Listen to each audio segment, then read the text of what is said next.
جن دوی بخابتن آن برا بخابتن باشه جن بخابتن وقتا ortam خوش بس قايلم كش بخابتن ميجي بيريجس قايم بخابت tabii biraz şimdi bıxabtın. Evvel mali rune çıpkın.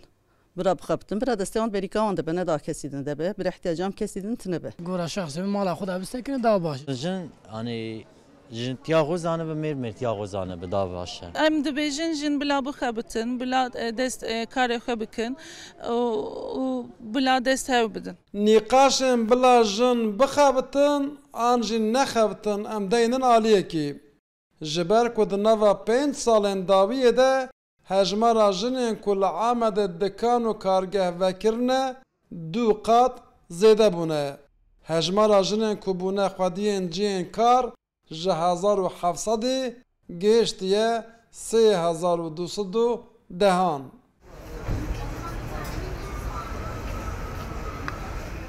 Baş e sedemên vê peşveçûnê çi ne? Pêşketinên civakî yan şikestinên aboriyê.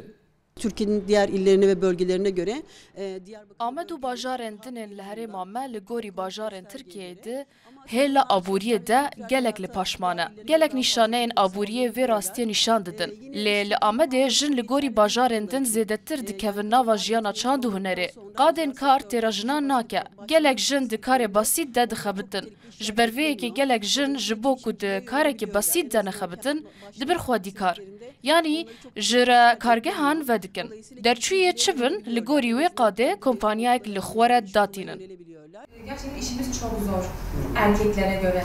Yek ji van jinên ku dev ji karkeriya berdestê xelkê berdaye û ji xwe re kompaniyek vekiriye jî berçem kirane.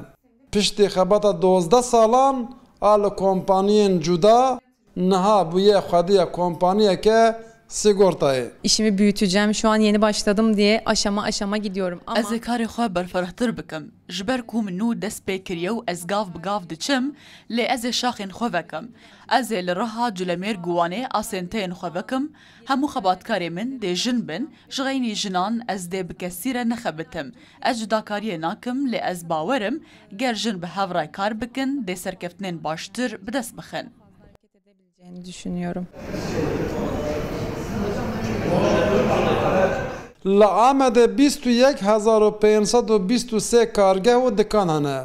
Xwediyên van deran ji sedî 14.91 jinan.